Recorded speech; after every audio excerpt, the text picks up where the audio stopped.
Hello and welcome to Tech Support Wheel, and in this video I will show you how you can show or hide line numbers in Eclipse IDE.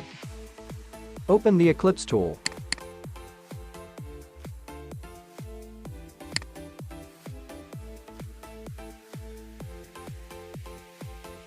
I have the Hello World project created already.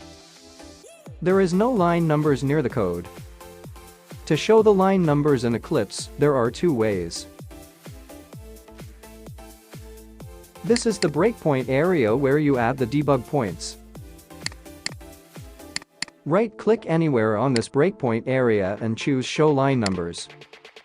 This is the easiest way to show line numbers in Eclipse IDE. If you want to hide the line numbers, right-click again and uncheck the Show Line Numbers. Another way of displaying line numbers is the more typical way of updating preferences like other IDE. Go to Windows Preferences. Under General, go to Editors and then select Text Editors. Select the checkbox Show Line Numbers. And click on Apply and Close. That's it. Thanks for watching. If you liked the video, give this video a thumbs up and subscribe to Tech Support Wheel for more useful contents like this.